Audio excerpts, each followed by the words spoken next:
पुराने ज़माने में जब भी कोई राजा किसी राज्य पर चढ़ाई करता था तो सबसे आगे अफवाह फैलाने वाले कारिंदे जाते थे, फिर उसके कुछ पीछे गुप्तचर, इसके कुछ किलोमीटर पीछे सैनिक की टोली होती थी। इसमें भी सबसे आगे कुछ घुड़सवार, फिर नाचने गाने वाले, ढोल ताशा पीटने वाले और फिर मुख्य सैनिक दल होते थे। मुख्य सैनिक दल में आगे राजा या सेनापति, फिर सेना, तोपखाना, रसद, मजदूर, रसोई दल, सफाई दल, हकीम, वैद्य वगैरह वगैरह। यह सब बाकायदा तनख्वाह पाने वाले या फिर भाड़े पर तय किए गए लोग होते थे। लेकिन फौज के आखिर में एक टोली और चलती थी।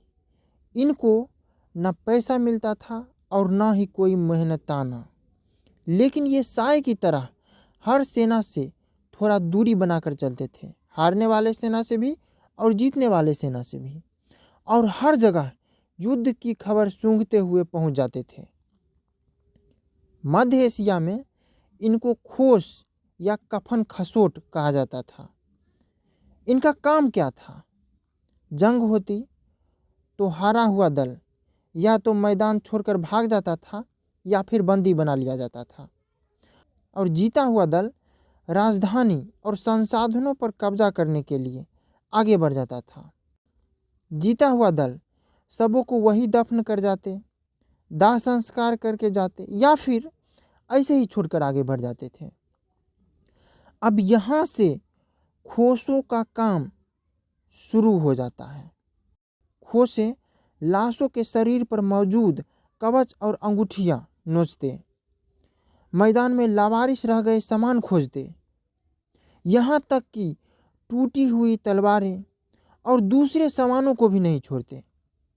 जो ज़्यादा चालाक होते वह तो मरने वाले का पता खोजकर उसके घर निशानी लेके पहुंच जाते थे। इसके लिए लूट के अलावा कुछ और इनाम पा लिए जाए।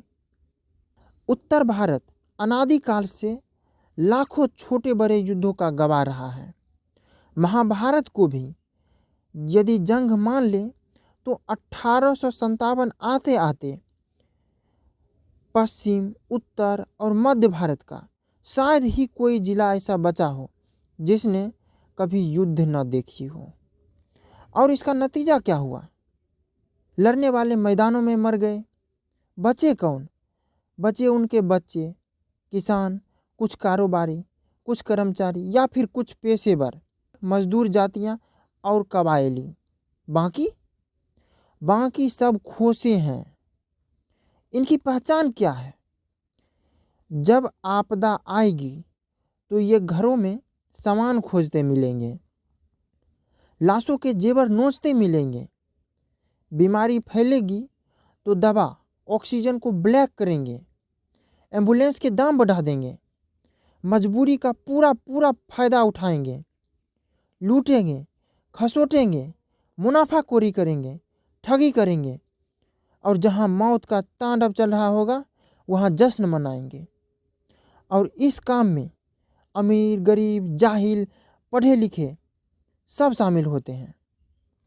ये गुण भारत की 90% आबादी में है। यहाँ वही संस्कृति का घंटा बजाते रहिए, मगर ये खोसों का मुल्क है। ऐसे खोसे जो मौत का इंतज़ार कर रही हैं और मरने पर सामूहिक भोज करते हैं। आपसे निवेदन है कि आप एक अच्छा इंसान बनिए। ऑक्सीजन और दूसरे किसी मेडिकल दवाओं का कालाबाजारी बंद कीजिए। सभी ज़रूरतमंदों का मदद कीजिए। और यदि अभी तक हमारे चैनल को सब्सक्राइब नहीं किया है तो चैनल को सब्सक्राइब कीजिए। मिलते हैं हम अगली वीडियो में इसी तरह की किसी दूसरी जानकारी के साथ। तब तक आप सुरक्षित रहिए। कोरोना से बचने के लिए हर प्रोटोकॉल का पालन कीजिए। खसोट या कफन खसोट नहीं, बल्कि एक अच्छा इंसान और जिम्मेदार नागरिक बनिए।